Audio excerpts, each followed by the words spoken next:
Bonjour, on est en direct du marché de l'art, c'est Marion Dupuy-Schrambert, je suis Art Advisor. Je suis ravie de vous retrouver pour démarrer la saison 6 de mon podcast avec ce nouvel épisode de En direct du marché de l'art que j'ai souhaité consacrer pour la première de l'année à la série Rencontres, dans laquelle je donne régulièrement la parole à des acteurs experts du monde de l'art afin d'échanger avec eux, ou plutôt elles, sur leur parcours, leur métier et leur perception du marché de l'art du fait de leur pratique.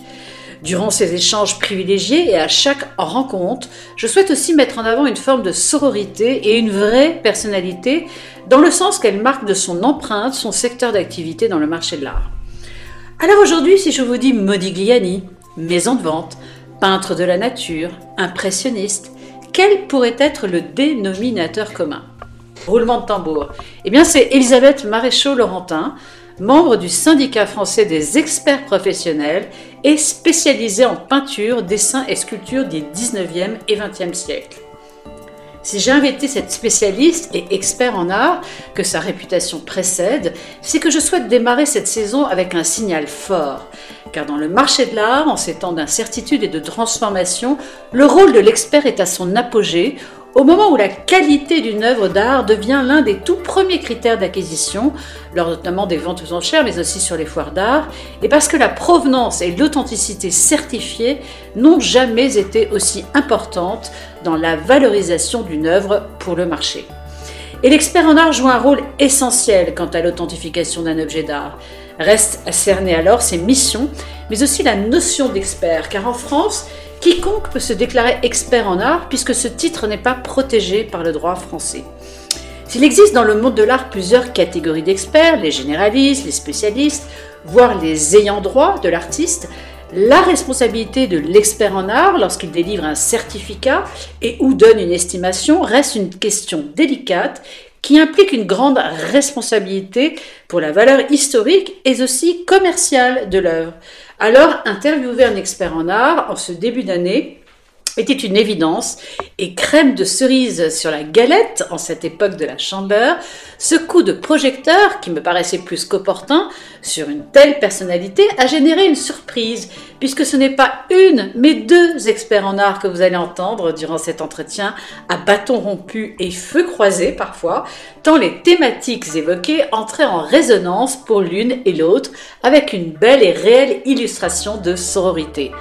Mais avant de tendre le micro à Elisabeth Maréchaux-Laurentin et Philippine Maréchaux, je fais ici une petite parenthèse pour les étudiants du Master 2 Expertise et Marché de l'Art de la Sorbonne qui retrouveront dans cet échange nombre de thématiques que nous avons abordées ensemble durant le dernier semestre, dont l'authenticité et l'originalité de l'œuvre, la paternité de l'œuvre, ou le faux, la valeur et l'estimation d'une œuvre, et plus encore. Bonjour Elisabeth, dans cette série Rencontres, il y a toujours une première question que je pose. C'est pas pour parler de moi, mais c'est pour parler de notre éventuelle sororité. Est-ce que tu te souviens de notre première rencontre? Alors, la toute première, peut-être pas. J'ai le souvenir de toi quand on était enfant, puisque tu étais en classe avec une de mes sœurs. On nageait ensemble à la piscine, on déjeunait ensemble. Donc c'est vraiment des souvenirs d'enfants, et puis on s'est retrouvés il y a une dizaine d'années alors que tu faisais un stage chez un commissaire-priseur avec qui je travaille. Oui, absolument, et on peut la citer d'ailleurs parce que c'est Marie-Françoise Caraïol. Voilà, Biarritz Sancher, commissaire-priseur hors pair, et dans sa dynamique et dans sa déontologie professionnelle. Alors tu es expert, oui. Expert en tableau moderne, d'une période donnée. Est-ce que tu peux préciser l'intitulé de ton métier? Alors, en fait, nous sommes deux et que je travaille avec une de mes sœurs, justement, nous sommes experts en tableau moderne et contemporain, ou très exactement, tableau, dessin et sculpture du 19e au 21e siècle.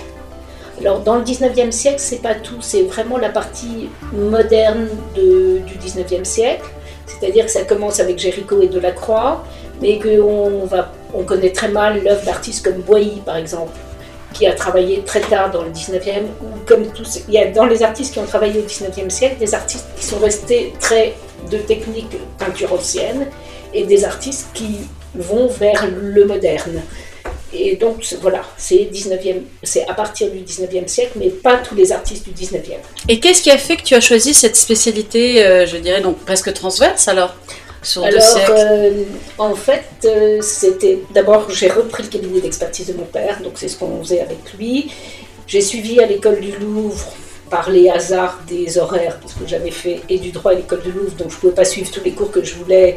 J'avais suivi des cours d'art contemporain. J'ai toujours beaucoup aimé le 19e siècle, parce que c'est pour moi un vrai siècle de transition, où on bascule quand même, on arrive dans la peinture de paysage, et puis un peu plus tard dans le 19e, les artistes ont un vrai choc, ils voient arriver la photographie.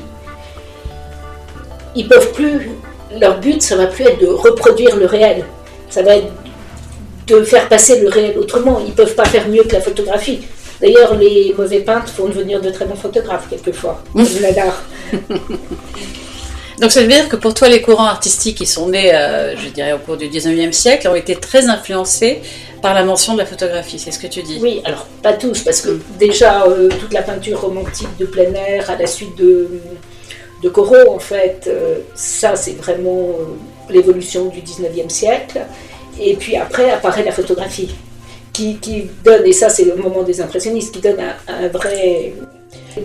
La photo, parce que même avec des artistes comme Paul Lett, la photo va aussi inspirer les peintres, les aider. Mais c'est vraiment le rapport à la photographie va changer la manière de peindre, je pense, au 19e siècle. D'accord.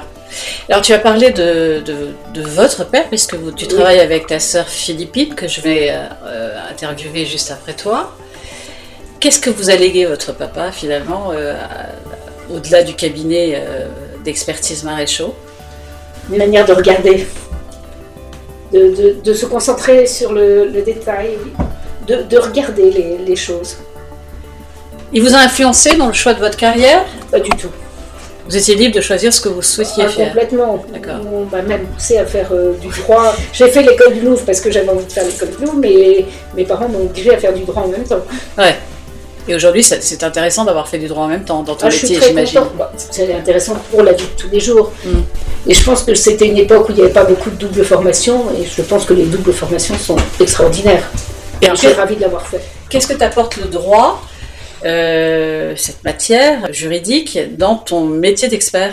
Alors d'abord, je suis expert judiciaire, donc quand on se retrouve avec des avocats dans son bureau, on est très content d'avoir fait du droit et de comprendre ce qu'ils veulent essayer de dire en termes très ésotériques ou autres. Tu peux préciser ce qu'est un expert judiciaire par rapport à un expert, ou préciser déjà quel rôle ont les experts qui travaillent dans le monde de l'art, et qu'est un expert judiciaire?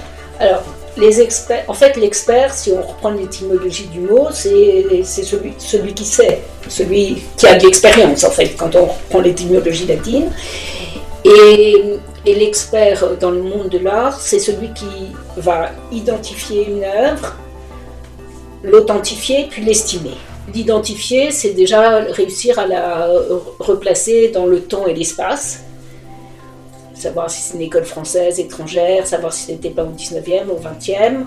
Après, donc, et puis on va en affinant, soit il y a un nom d'artiste, soit il n'y a pas. Donc déjà, on identifie, on vous apporte un tableau ou une sculpture, déjà il faut l'identifier, savoir ce que c'est. Ensuite, l'authentifier, est-ce que ça correspond? Voilà, si c'est censé être 19e, est-ce que c'est vraiment 19e? Si c'est signé Picasso, est-ce que c'est vraiment Picasso? Quels sont les éléments sur lesquels auxquels tu vas accorder de l'importance pour identifier une œuvre? Quand tu l'as devant toi, quelle est la première chose que tu vas faire? Entre le style, l'odeur. Non mais l'odeur, c'est un exemple. C'est par exemple, les éponges de Klein. Ça a eu une odeur. La réaction chimique entre l'éponge naturelle et le pigment IKB va avoir une odeur. Donc l'odeur peut aussi être un élément d'identification. Mais bon, c'est déjà le plus souvent la vue quand même. Le sens le plus important pour nous, c'est la vue. Mais ça peut être aussi le toucher, pour savoir si c'est peint sur toile, sur panneau. C'est très important ce que tu dis par rapport au toucher d'une œuvre. Évidemment, tu vas nous expliquer quelles précautions éventuelles tu prends pour examiner des œuvres, et peut-être même des œuvres fragiles comme des dessins, etc. Mais le toucher et la vue sont indispensables. Comme le fait de décadrer une œuvre. on ne fait pas une expertise à travers une vitre. Il faut toujours décadrer une œuvre. À travers la vitre, on ne se rendra pas compte si c'est une impression ou un original. Donc, comme on ne peut pas faire une expertise sur photo, on peut donner un premier avis, savoir, quand on vous envoie nos photos, si ça vaut la peine d'aller plus loin, de rechercher. On peut éventuellement dire une idée d'estimation pour le cas où, après examen, ça sera bon, l'œuvre est authentique. Mais on ne va jamais faire une expertise d'après photo. D'après photo, on donne un avis et qui n'engage pas notre responsabilité. Et qui ne peut pas engager notre responsabilité. Voilà, c'est très important ce que tu viens de dire parce que tu soulèves 2 points. 1, la responsabilité de l'expert dans le marché de l'art. Et 2, les expertises, finalement, qu'est-ce qu'une expertise ? Puisque de nombreux sites en ligne et des maisons de vente, souvent, proposent des expertises gratuites en ligne à partir de photos. Tu confirmes bien que ce ne sont pas des expertises, non. En fait. Mais en fait, alors, la première partie de notre travail, qui est l'identification, à la limite de replacer l'œuvre dans le temps, l'objet, de rattacher à un artiste ou à un autre, ça, on peut avancer ce premier travail à partir des photos. Mais l'authentification proprement dite, le fait de dire si c'est authentique ou pas, ça ne peut être fait qu'avec l'œuvre physiquement avec soi. Et qu'en ayant décadré, si c'est une œuvre sur papier qui est sous verre, enfin une œuvre même pas sous papier, si c'est une œuvre qui est sous verre, il faut la décadrer. Bien sûr. Donc ça, c'est les éléments indispensables donc pour la deuxième phase qui est l'authentification. D'accord. La troisième qui est l'estimation, effectivement, on peut revenir, mais on ne va pas estimer une œuvre avant de l'avoir authentifiée. Donc en fait, il faut toujours passer par cette deuxième phase où on a l'œuvre entre les mains. D'accord. Donc pour toi, l'expertise, c'est à la fois, c'est dans l'ordre l'identification, l'authentification, puis l'estimation. Et tu lui as parlé d'un avis écrit qui t'engage. Est-ce que tu peux parler de cette responsabilité que tu as en tant qu'expert ? En tant qu'expert, on est responsable, dans le cadre des ventes publiques, on est responsable 5 ans, je crois, maintenant, avec la nouvelle loi, des indications qu'on a portées dans la description de l'œuvre dans le catalogue. Responsable de quoi ? De ce que vous dites au niveau du catalogue, des écrits du catalogue ou de responsable de votre estimation ? Non, on n'est pas responsable pour l'estimation. On est responsable pour la description. Si on va dire si par hasard on n'avait pas vu que c'était un papier marouflé sur toile, donc ça c'est si on n'a pas démonté l'œuvre, ça peut. Voilà, ça on est responsable. Si on dit que c'est un panneau et pas une toile ou un carton, on est responsable de la description à proprement dit, support et autres. On est responsable surtout, et c'est là-dessus que les gens nous attendent, de l'authentification. Voilà, de savoir. Alors là va arriver aussi le décret Marcus, qui nous permet de dire, mais Philippine en parlera mieux que moi, de vous appuyer sur des termes juridiques pour dire si c'est pleinement de l'artiste, si c'est attribué à école 2, et ça c'est assez réglementé en fait. Et ça c'est vraiment une spécificité française, le décret Marcus. Ah mais complètement. Et c'est une chance finalement. Mais l'authentification est une spécificité française. Les experts. Là, c'est Philippine qui va vous parler. L'expert, comme nous travaillons, ça n'existe qu'en France. Il n'y a pas ça chez les anglo-saxons. Notre responsabilité d'expert, c'est civile, c'est ça. Oui. Ça n'existe qu'en France. Oui, vous êtes in solidum avec le commissaire-priseur, c'est-à-dire que solidairement, vous allez porter une responsabilité plus ou moins importante selon votre engagement auprès de lui, du fait de la rédaction du catalogue. Et ça n'existe qu'en France. Absolument. Est-ce que c'est une force pour le marché de l'art en France d'avoir... C'est la spécificité, c'est l'intérêt du marché de l'art français. C'est l'intérêt pour un acheteur d'acheter auprès d'une maison de vente française qui est entourée Les maisons de vente françaises ont aussi une obligation de s'entourer d'experts. Et on est des experts indépendants. Voilà, c'est l'indépendance. On n'est pas, même vis-à-vis des commissaires-priseurs, vis-à-vis des clients, vis-à-vis de tout le monde, on est indépendant. Et qui est la différence avec les spécialistes. L'avis qu'on donne est vraiment en notre âme et conscience et on en porte la responsabilité.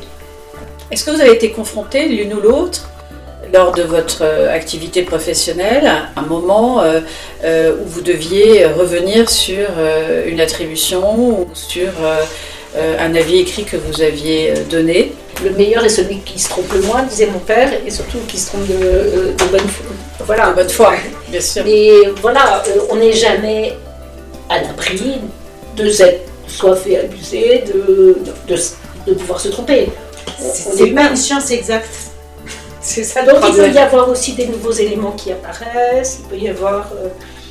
D'accord. Et donc vos écrits, vous les nuancez à ce moment-là, en disant par exemple que votre expertise, elle se fait à ce jour en fonction des éléments que vous connaissez et éventuellement de l'avancée de la science, si vous avez fait appel à... un jour donné et en l'état des connaissances au jour de l'examen. Voilà, c'est très important de le préciser. Oui.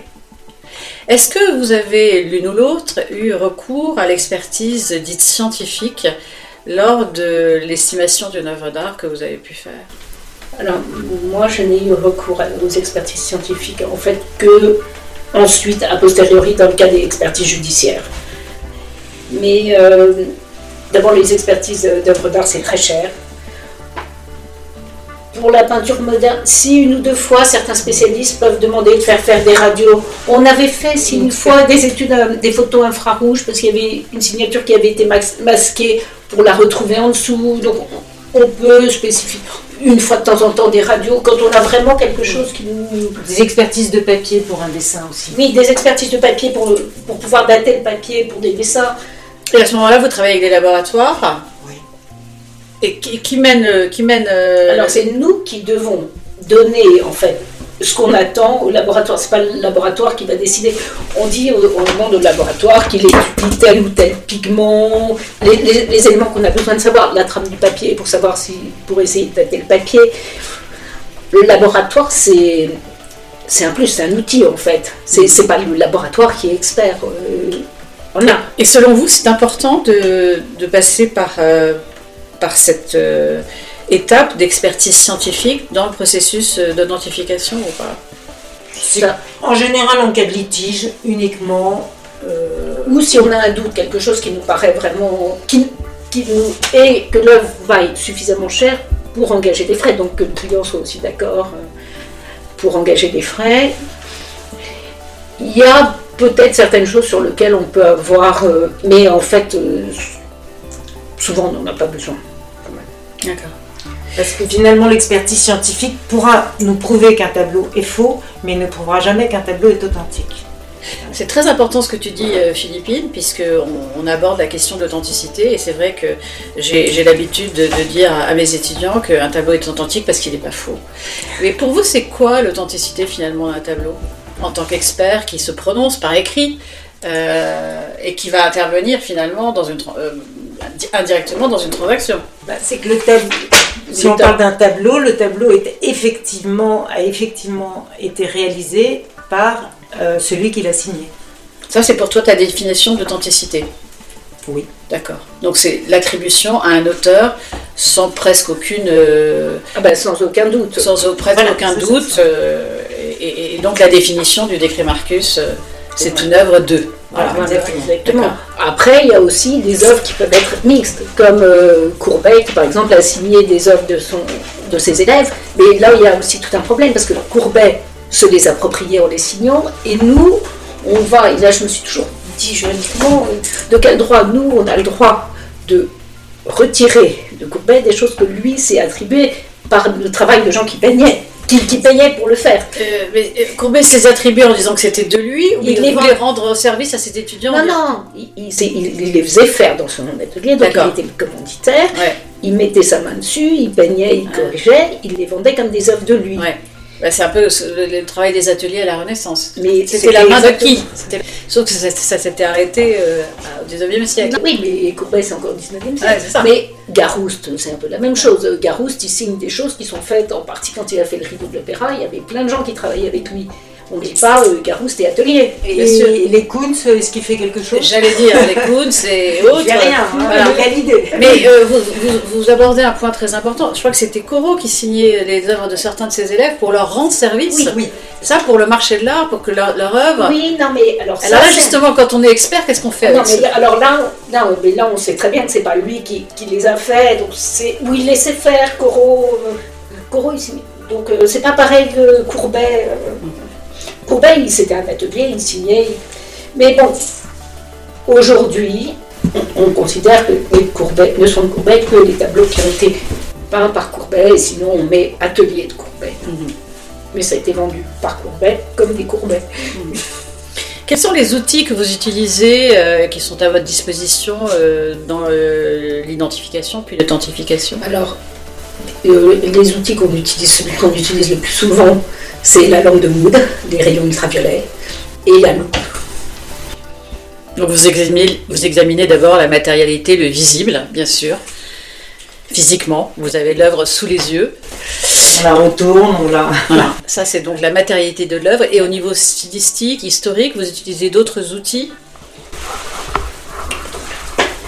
On fait énormément de recherches bibliographiques et de provenance. Parce que surtout aujourd'hui où la provenance est très importante. On utilise les catalogues résumés existants. Et effectivement, la provenance est aussi un outil pour authentifier une œuvre. Voilà, c'est un facteur important, la provenance, et puisque par la traçabilité de l'historique de l'œuvre, on va pouvoir savoir ou reconnecter avec son auteur, et voilà. Et donc la recherche de provenance, qui est vraiment un sujet aujourd'hui important pour plusieurs raisons, parce qu'il y a de plus en plus de contrefaçons et les faussaires sont de plus en plus qualifiés, on va dire. Mais après, c'est aussi assez facile de faire une fausse provenance. Tu as un exemple à nous donner, Elisabeth, sur une fausse provenance?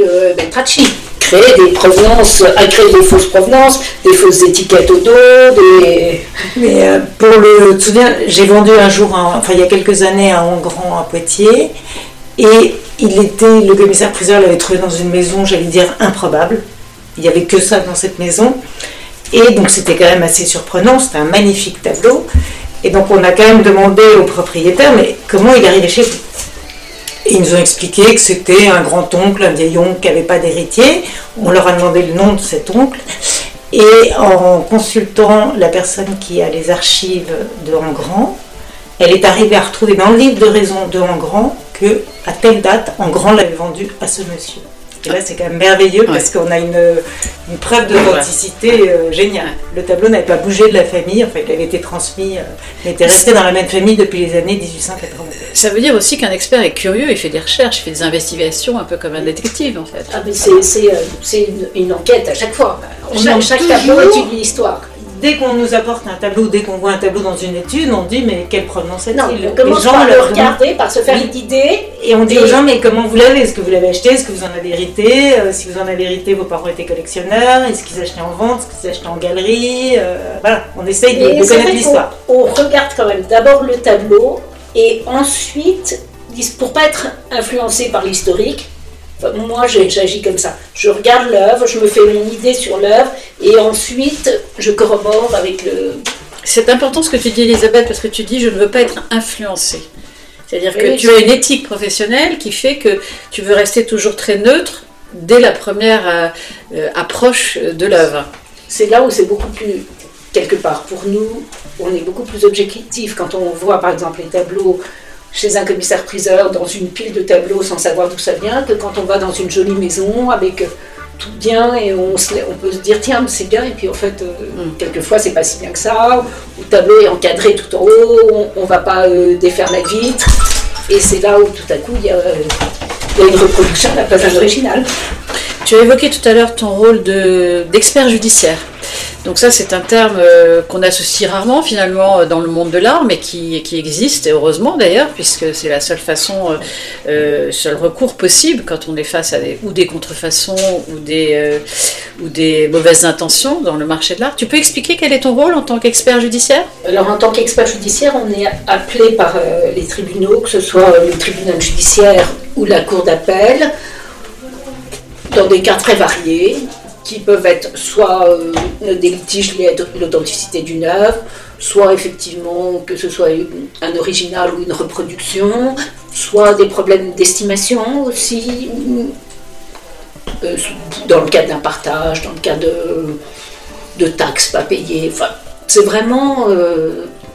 Et dans ces cas-là, tu es mandaté par un juge, tu es inscrit sur une liste de... On est inscrit sur une liste des experts judiciaires, et donc les magistrats vous envoient une lettre, vous nomment à l'intérieur d'un arrêt, d'une décision, et on reçoit un ordre de mission.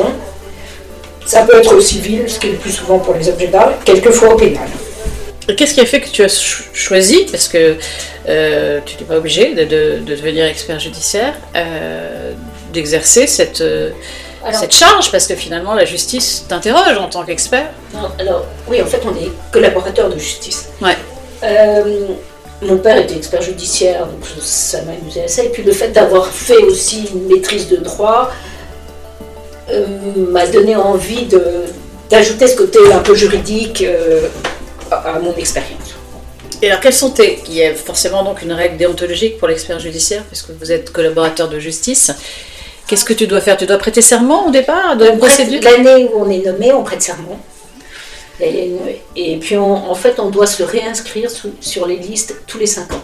D'accord. Donc là, je suis en train de faire tout un dossier de réinscription quinquennale. Ah, d'accord. Et donc, les magistrats, en fait, vérifient si on a fait notre travail correctement, si on s'est formé, parce que les experts judiciaires ont aussi aujourd'hui une obligation de formation. Et alors, qu'est-ce que tu as fait comme formation là, depuis 5 ans? Les formations, c'est un certain nombre de colloques, de réunions. D'accord. Avec soit des confrères, soit des magistrats qui portent sur la dématérialisation, sur se tenir au courant des avancées juridiques. Il y a une vraie actualité qui nous concerne tous dans le marché de l'art aujourd'hui, c'est l'apparition de l'intelligence artificielle dans le monde de l'art, puisque l'intelligence artificielle existe depuis un petit moment. Comme outil ou comme service. Qu'est-ce que toi tu imagines, ou comment tu imagines intégrer cette forme d'intelligence dans ton métier d'expert? Ça peut nous servir par exemple pour reconnaître un sujet, pour quelquefois pour nous dire tiens ça ressemble, des outils genre Google Lens ou des choses comme ça. Ça peut nous dire, tiens, ça ressemble à telle et telle œuvre d'artiste, ça ne va pas vous dire, c'est ça. Ça nous fait un certain nombre de propositions, et à nous, parmi ces propositions, d'essayer de voir, d'aller un peu... Ça ouvre des portes dans notre recherche en plus. Mm-hmm. C'est une aide. C'est une aide. Mais ça ne va jamais vous dire que c'est ça et que c'est une œuvre authentique. Ouais. Et en plus, l'intelligence artificielle, elle ne saura pas si c'est une reproduction ou un pastiche, elle aura du mal à déceler. Ça peut vous dire, tiens, ce tableau est à rapprocher de tel et tel... Donc c'est un outil que de toutes les manières... C'est un outil à prendre en considération en plus. Voilà, l'expert va utiliser avec d'autres outils que tu as précisé précédemment. Et ça ne remplacera pas l'examen physique de l'œuvre. C'est clair, c'est clair.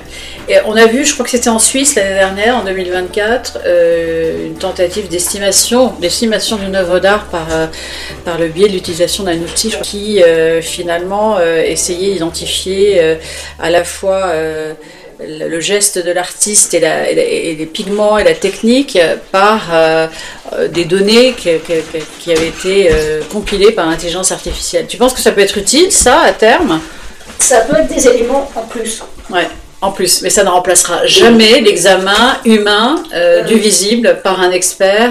Non, c'est un plus, mais ça ne va pas faire notre travail. Est-ce que l'intelligence artificielle est capable de reconnaître? Il y a des gens qui font des copies de leurs tableaux pour, soit parce qu'ils ont vendu l'original, soit pour mettre l'original au coffre et être sûr de ne pas se faire cambrioler. Est-ce que l'intelligence artificielle est capable de reconnaître une excellente copie? C'est très intéressant ce que tu dis, une fois encore, Philippine, parce que tu abordes le sujet de la copie. Or, une copie peut être originale et authentique, bien sûr. Une copie, qu'est-ce que c'est finalement dans le monde de l'art? Pour moi, une copie, c'est pas original. Si, c'est quand l'artiste a fait une copie. Ah oui, voilà, mais ça, c'est pas en tableau moderne et contemporain, ça n'existe pas. Oui, non, les artistes contemporains et les artistes même du XXe siècle n'ont jamais fait de copie de leurs tableaux. Non, les copies, il y a des gens qui font faire ça, soit pour... dans une famille, les gens sont attachés à un tableau, tout le monde le veut, donc voilà, on va faire 3 copies pour que chacun ait le tableau chez lui. Il y a des copies qui sont absolument excellentes. Donc, mais ça, l'intelligence artificielle, elle ne pourra jamais, sur photo, puisqu'elle ne peut travailler que sur photo, l'authentifier. Donc à l'heure actuelle, une copie ne peut pas être faite par l'auteur, l'artiste lui-même? Ah si, oui, non mais tout à fait, on appelle ça une deuxième version. Voilà, c'est exactement. Ça ne sera pas identique. Mais bon, la notion d'originalité, là aussi, elle est juridiquement installée en France. Oui, puis elle est fondamentale dans le marché de l'art. C'est le cœur du marché quand même. Mais même si un artiste faisait une réplique de son tableau, puisque la copie par l'auteur c'est une réplique, ou une deuxième version, alors une deuxième version, ça peut valoir le même prix qu'une première version. Une réplique, donc le plus identique possible, ça vaudra toujours moins cher que l'original, que la première version. Donc pour toi, l'original, Elisabeth, c'est la première version et de la main de l'artiste. Voilà. Après, il peut faire une deuxième version avec des variantes, et dans ces cas-là, ça peut avoir la même valeur. D'accord. Mais il y a des artistes qui travaillent par série, comme Picasso, comme c'est des séries, comme Matisse, c'est des séries, c'est pas des... Il se recopie pas lui-même. D'accord. Donc il y a l'original. Alors qu'au 19e siècle, quand on ne pouvait pas avoir de reproduction de photos, quelquefois les artistes refaisaient une autre version pour eux. Chaque tableau est original et authentique. Voilà. C'est important de dire ça parce qu'il y a souvent une confusion dans ces qualificatifs, dans ces mots-là, authentique, original, etc. Mais nous, on a la chance en France d'avoir ces qualificatifs qui sont extrêmement précisés et par la loi et par les experts dont vous êtes. Et ça, c'est aussi une spécificité française. Absolument. Qu'est-ce qu'on a comme autre spécificité en France par rapport à votre métier d'expert ? C'est un métier réglementé, l'expertise, ou pas? Absolument pas. N'importe qui a le droit de se dire expert. Alors à quoi on reconnaît un bon expert? Sa réputation. Et il fait souvent partie, il y a 2 ou 3 syndicats d'experts. Un syndicat dont nous on fait partie, qui est le SFEP, donc qui est le syndicat qui regroupe les experts qui travaillent essentiellement qui est le plus vieux syndicat d'experts. Exactement. Qui a été fondé en 1945 et qui regroupe les experts qui travaillent essentiellement pour les ventes publiques. Et puis il y a 2 ou 3 syndicats d'experts marchands, entre guillemets, donc ils sont et marchands et experts, mais l'expertise est annexe à leur métier de marchand et ils ne font pas que de l'expertise. C'est la CNE, la CNES, la FNEPSA. Et quand on est amateur d'art, collectionneur, et qu'on veut acquérir une œuvre qui a été chez un marchand qui est aussi expert, il n'y a pas une confusion de rôle ou d'intérêt à ce moment-là? Normalement non, si les gens sont honnêtes, il n'y a pas de confusion. Après ça c'est... Normalement l'expert il sait, il engage sa responsabilité, donc s'il est reconnu comme expert par un des syndicats d'experts, normalement il n'y a pas de... C'est très important ce que tu viens de dire, Elisabeth, c'est que l'expert engage sa responsabilité et là... Les syndicats les plus importants, ils sont tous regroupés en France au sein de la CEDEA, qui est la Confédération Européenne des Experts, voilà, qui regroupe les syndicats les plus importants. Et après, oui, et puis chaque syndicat a ses règles de déontologie que chacun des membres suit. Non, donc je pense qu'à partir du moment où il y a un expert reconnu par un syndicat, c'est un gage d'honnêteté et de sérieux. Parce qu'en fait, on coopte nos membres, on a des assurances communes, donc on ne va pas prendre des membres, il y a des examens dans certains syndicats, on ne va pas prendre des membres qui vont coûter cher à l'assurance commune déjà. Bien sûr. Alors vous travaillez ensemble, Elisabeth et Philippine, depuis maintenant combien d'années? Une trentaine d'années. Une trentaine d'années. En fait, moi j'ai commencé à travailler avec papa. Je suis rentrée au syndicat français des experts en 1994. Et... Donc tu as commencé à travailler avec ton papa? Donc j'ai commencé à travailler avec mon père. En fait, j'ai été en stage à Londres chez Sotheby's en 87-88. Je suis rentrée, j'ai commencé à travailler avec mon père. Et toi, Philippine? J'ai aussi travaillé avec papa, mais un peu plus tard. J'ai fait un stage d'1 an chez un commissaire-priseur. Et toi, tu as fait de la recherche? Tu as fait un DEA? J'ai fait un DEA d'histoire de l'art, oui. Et dans la spécialité que tu exerces aujourd'hui, évidemment. Absolument. Et tu as fait quoi comme thème de recherche dans ce DEA? J'ai fait mon mémoire sur Edouard Goerg, qui est un artiste que je suis toujours parce que je fais toujours le catalogue raisonné et qui va sortir en ligne cette année. Ah ça c'est intéressant parce qu'on a un peu parlé des catalogues raisonnés sans les définir finalement, alors que dans l'expertise il a un rôle pivot en fait. Tu peux nous dire ce que c'est un catalogue raisonné? C'est la somme, si je puis dire, de toutes les œuvres d'un artiste. On essaye de retrouver toutes les œuvres d'un artiste et d'en faire tout l'historique. Et comment ça se passe concrètement pour retrouver toutes les œuvres à l'heure d'Internet, de l'intelligence artificielle? Comment vous faites pour les retrouver toutes alors qu'elles sont éparpillées sur cette planète? Non, mais alors déjà en général, pour travailler sur l'œuvre d'un artiste, il faut être en relation avec la famille. Et moi j'ai la chance d'avoir les archives de l'artiste. Puis de ses ayants droit. Ouais. Voilà, exactement. Et je travaille avec l'ayant droit, effectivement. Donc on a déjà quand même beaucoup de choses qui sont rassemblées et beaucoup d'éléments pour les tableaux qui ne sont pas dans les archives familiales. On a quand même pas mal d'éléments, tous les catalogues d'exposition, tous les articles de journaux, puis bon, des éléments de comparaison, parce qu'il reste aussi des œuvres dans la famille, donc ça permet de pouvoir comparer, de savoir à quelle époque l'artiste a fait cette œuvre, où il était, dans quelles conditions, etc. Et vous avez des spécificités l'une et l'autre, ou vous travaillez sur les mêmes dossiers en même temps? Comment vous répartissez vos missions? Alors ça dépend. Il y a quelques fois on a des clients... On a des maisons de vente avec qui on travaille plus l'une ou plus l'autre.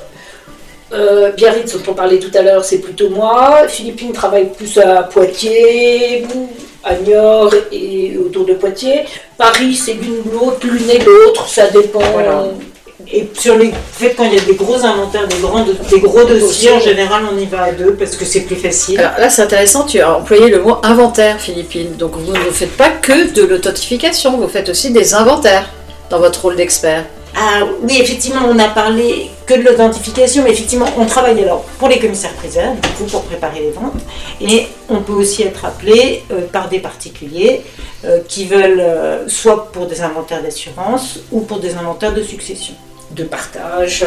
Des partages. Et là, en fait, on fait comme toujours, on identifie, on authentifie et on estime. D'accord. Donc, soit pour un partage, ça va être une estimation à valeur de réalisation, c'est-à-dire le prix en vente publique, ou pour un inventaire d'assurance, on va faire un prix à valeur de remplacement en vue d'une assurance à valeur agréée.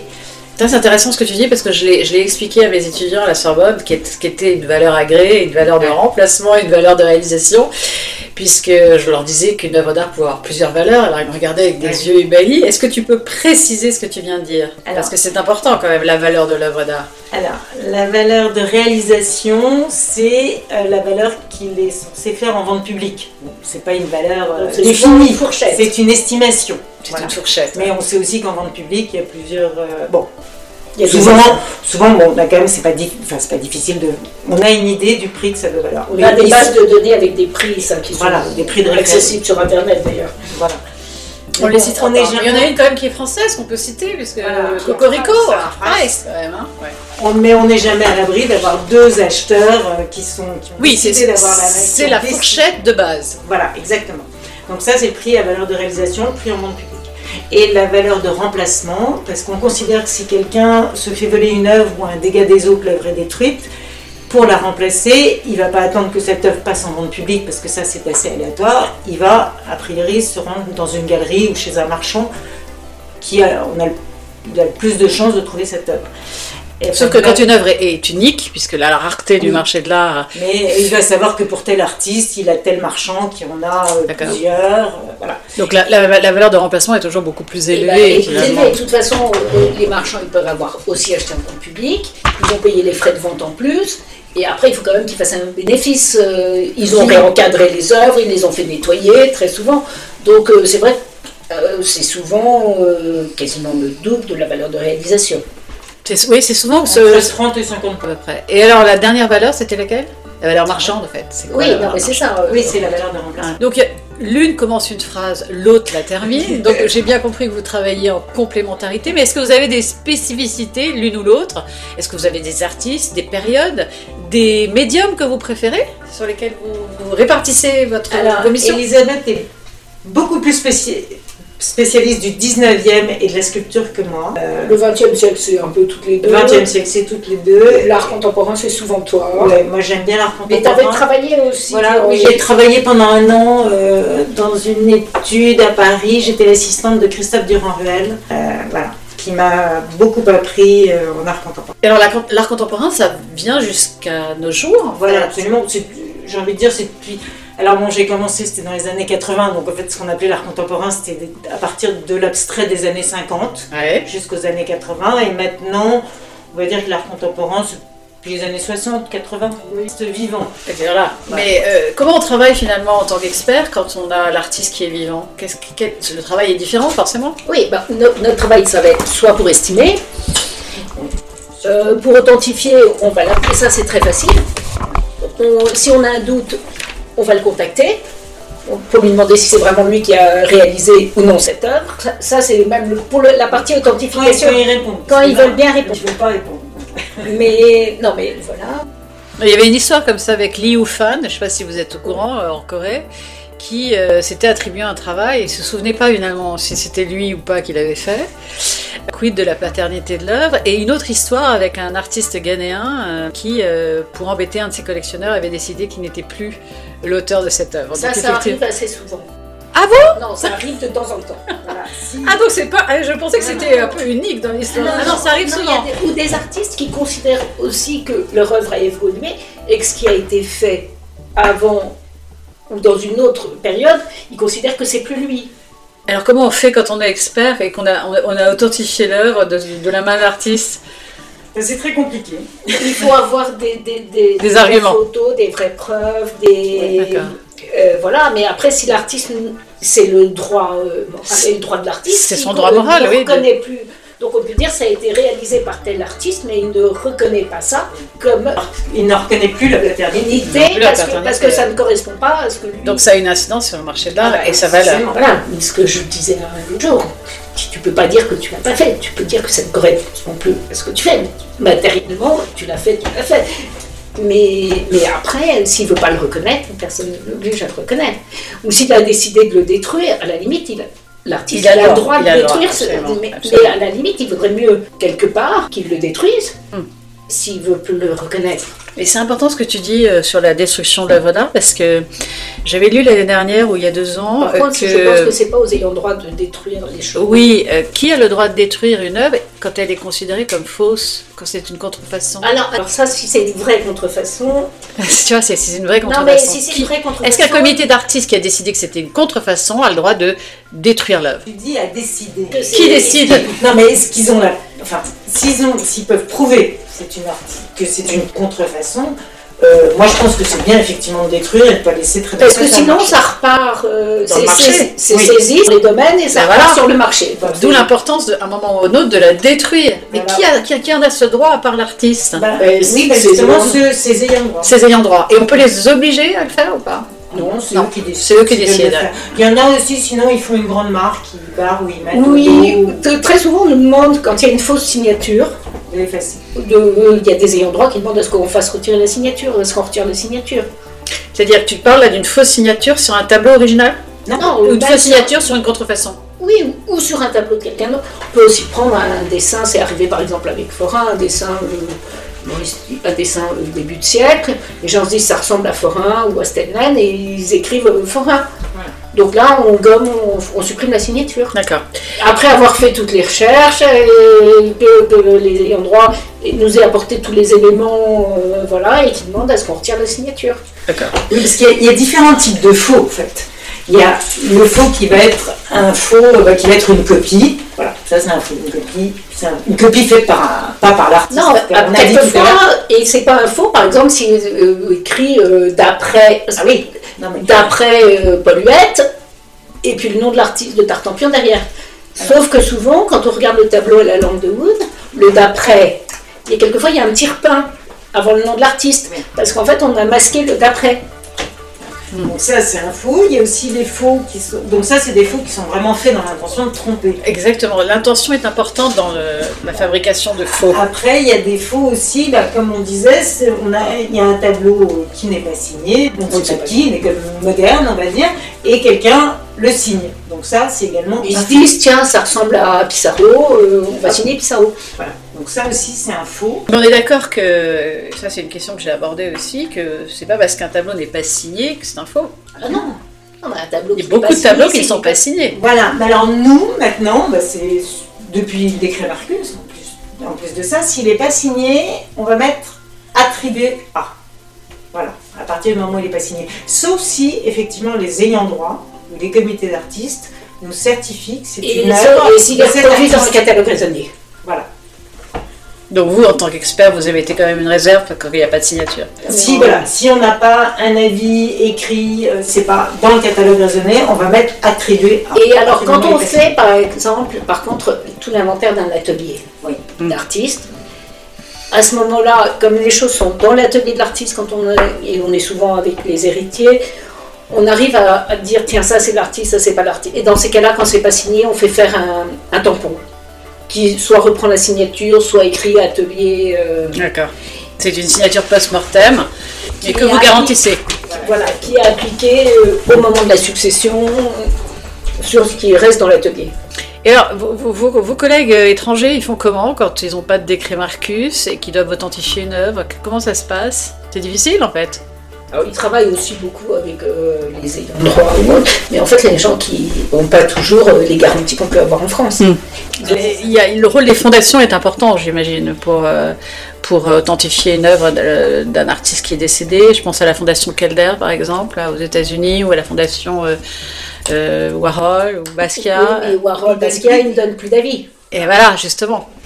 Et pourquoi ils ne donnent plus d'avis? Parce qu'ils ont eu tellement de procès que ça leur a coûté tellement cher. Voilà. Maintenant, ils veulent plus se mouiller. Donc c'est difficile pour eux aussi. Hein. C'est évident. Mais les fondations, elles engagent leurs responsabilités. Il y a des enjeux financiers qui sont tels que s'ils ne donnent pas un avis qui plaît aux gens, ils peuvent être attaqués. Bien sûr. De bonne ou de mauvaise foi. Vous avez commencé dans les années 90, chacune, vos métiers respectifs, d'experts. Vous avez donc vu l'évolution ces 30 dernières années du marché de l'art. Qu'est-ce que vous pensez aujourd'hui du fonctionnement du marché de l'art à l'échelle internationale, puisque évidemment on n'est pas seulement en France là. Puis il y en a certains qui ont alors par contre tendance à acheter des signatures, des certificats plutôt que des tableaux. Ça c'est un peu triste, qui regardent même plus les tableaux, qui regardent. Quelquefois on a l'impression de vendre des certificats plus que des tableaux. C'est ça. C'est-à-dire que la qualité de l'œuvre intrinsèque passe au second plan. Quoique avec le réajustement du marché de l'art depuis 2 ans, on se rend compte que finalement dans les ventes aux enchères, on produit de plus en plus d'œuvres de qualité. En tout cas les collectionneurs s'attache à cela en premier lieu par rapport à l'œuvre, c'est-à-dire qu'on va chercher la qualité de l'œuvre et pas forcément une signature. Non, dans l'art moderne, les gens cherchent comme l'art moderne. Après, ça dépend à quel prix en fait. Ouais. Quand on arrive à certains prix, c'est aussi une valeur refuge, c'est un placement.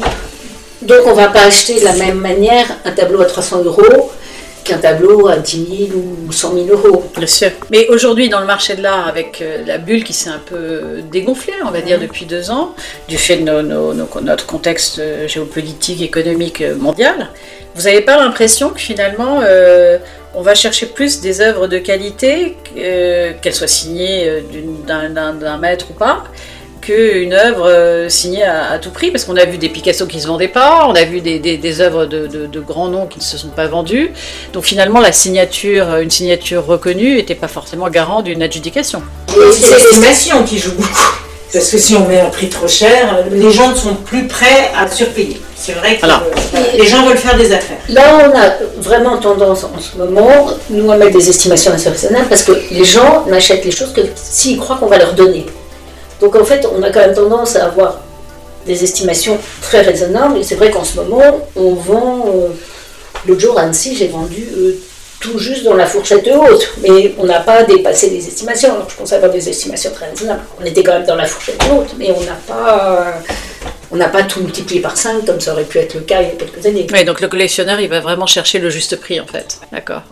Est-ce que je vous laisse le mot de la fin, à l'une et à l'autre, par rapport à vos métiers, à votre environnement, à votre contexte professionnel. Vous aviez quelqu'un à former aujourd'hui ou à encourager à exercer votre activité, qu'est-ce que vous lui diriez? Elisabeth, tu veux commencer par le mot de la fin? Alors moi je pense que c'est très important d'avoir une double formation, quelle qu'elle soit. Je pense aussi que c'est très important d'avoir un intérêt spécifique.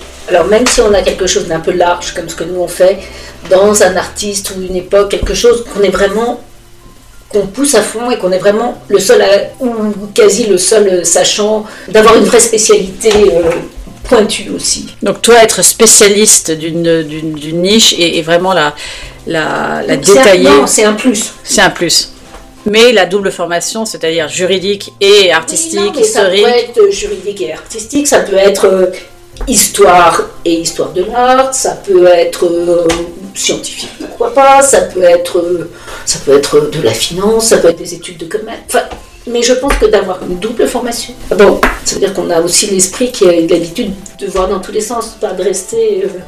Il faut avoir une vision à 360 degrés sur l'œuvre d'art et donc aller chercher des compétences un peu partout, quoi. Voilà, ça. Il faut avoir le plus de compétences possible, on ne peut pas être que spécialiste. Ouais. Voilà. Et tu travailles en réseau, toi, j'imagine, alors? Tu travailles avec d'autres experts et d'autres spécialistes? On travaille avec d'autres spécialistes, on travaille avec des confrères, on se pose des questions, il y a aussi des artistes qui sont un peu transversaux, donc on travaille souvent avec les spécialistes des artistes. Alors donc tu dirais quoi à une jeune étudiante qui veut devenir toi dans 30 ans? Tu lui dirais quoi? D'ouvrir les yeux, de faire le tour des musées, d'aller en bibliothèque, mais surtout d'aller dans les musées, d'aller à Drouot aussi, ou dans les ventes aux enchères pour voir les objets, que les œuvres d'art, ça s'apprend aussi en vivant avec. D'aller à la rencontre visuelle de l'œuvre d'art, c'est vraiment une priorité. Et la salle des ventes, c'est un bon endroit, les musées, c'est un endroit magique, de s'impressionner. Parce que le métier d'expert, tu l'apprends pas que dans les livres non plus. C'est vraiment avec les objets. C'est de faire des stages. Aujourd'hui, on est tous derrière nos écrans et aller au contact visuel de l'œuvre, c'est plus que primordial en fait. C'est la base de notre métier. C'est la base de votre métier. Et toi, Philippine, c'est quoi ton mot de la fin alors? Ce qui est extraordinaire dans ce métier, c'est qu'on apprend quelque chose tous les jours. Que plus on avance, plus on s'aperçoit qu'il y a qu'on a encore des milliers de choses à apprendre et des milliers de choses qu'on ne connaît pas, mais c'est ça qui donne envie tous les jours d'aller travailler, c'est de faire des nouvelles découvertes. Ça veut dire que votre expertise, c'est la méthodologie et que vous la complétez tous les jours de vos connaissances. Absolument. Il y a tout le temps des facettes d'un artiste qu'on ne connaît pas, de nouveaux artistes à découvrir. Des choses qu'on identifie au bout de 3 ans, 5 ans, parce que en recherchant autre chose, on tombe dessus. On avait vendu un très joli tableau de Hantin il y a 2 ans, 3 ans, et en fait, c'est un tableau qu'on avait vu, on s'était dit c'est intéressant, puis on a cherché, donc on regarde toujours. Un tableau non signé qu'on nous envoyait, sur photographie au départ. Noir et blanc. Ouais, et comme c'était vraiment un tableau qui respirait quelque chose qui était fort, on lui a dit un jour l'ordinateur tout le temps pour pas l'oublier. Et on se l'a dit, un jour on trouvera. Et donc je vais faire un inventaire à Clermont-Ferrand. Et puis la cliente me dit, le tableau, il était dans l'atelier de l'artiste en 1890, 91. Et puis je fais la photo, Philippine voit cette photo, elle me dit, mais tu sais, c'est le tableau qu'on cherche, qui était juste en dessous de l'autre tableau. Voilà, il y avait la photographie de l'atelier de l'artiste. Et donc c'était une photo en noir et blanc en plus. Incroyable. Celui que la dame nous présentait, et celui sur lequel, depuis 3 ans, on essayait de trouver. Donc c'est patience, passion, curiosité, et toujours à l'affût. Et beaucoup de mémoire en fait, vous devez avoir une mémoire visuelle incroyable parce que effectivement. Nos têtes sont des mini-ordinateurs. Voilà. Donc effectivement, beaucoup de compétences et beaucoup d'expérience finalement. L'expérience c'est quand même, voilà, c'est ce que disait Philippine. Tous les jours on apprend, tous les jours on découvre. Vous avez une devise pour le cabinet Maréchaux alors? Non, pas vraiment. Il n'y a pas de devise familiale? Non. Le meilleur, c'est celui qui se trompe le moins. Oui, c'est ce que disait papa. Et vous allez transmettre ça à vos enfants? On en a chacune un qui est dans le milieu. Mais pour l'instant, ils sont encore en pleine... Oui, et puis vous avez de longues années devant vous encore d'expertise, ce que je vous souhaite. C'est pas un métier où on prend sa retraite à 60 ans. Non, parce que plus on avance, meilleur on est. Plus on connaît de choses, plus c'est pas un métier qu'on a envie d'arrêter. Oui, et puis votre expérience est garant de votre expertise surtout. Je vous remercie toutes les deux et n'hésitez pas à contacter Cabinet Maréchaux qui sera garant d'une méthodologie extrêmement sérieuse sur ces spécialités. Merci Marion. Je voudrais remercier très chaleureusement Elisabeth Maréchaux-Laurentin d'avoir accepté cette rencontre, ainsi que sa sœur Philippine Maréchaux, pour avoir nourri ensemble cet échange sur leur pratique d'expert, avec des anecdotes et en nous livrant leur grande expérience, leur passion, leur curiosité, leur éthique, leur humilité, gage de leur grand professionnalisme, comme aussi pour leur complicité et complémentarité, puisque souvent l'une commençait une phrase que l'autre terminait. Si l'expertise d'œuvres d'art n'est pas une science exacte, mais plutôt la garantie d'une investigation pluridisciplinaire, méticuleuse et professionnelle, son avenir à l'heure de l'intelligence artificielle appliquée au monde de l'art pourrait sembler être posé. Mais comme le souligne si bien Elisabeth Maréchaux-Laurentin, si l'IA peut ouvrir des portes lors d'une recherche ou compléter des faisceaux d'indices, elle ne pourra jamais remplacer l'expert avant longtemps, car s'il y a une expertise que l'homme a toujours intrinsèquement, c'est son intuition, au sens du processus par lequel le cerveau utilise ses expériences passées, ainsi que nombre de signaux et indices de son environnement, pour le mener à l'action, comme aussi l'émotion, cette réaction affective propre aux êtres vivants, qui est provoquée par une stimulation venue de l'environnement et qui ne sont pas l'apanage de l'intelligence artificielle, qui reste un outil intéressant, utile certes, mais qui reste un outil au service de sachants et d'experts. Voilà, c'était en direct du marché de l'art, épisode 1 de la saison 6 avec la série Rencontres, l'expert en œuvres d'art. Restez à l'écoute pour un prochain épisode où, comme nos amis anglo-saxons aiment à le dire, stay tuned!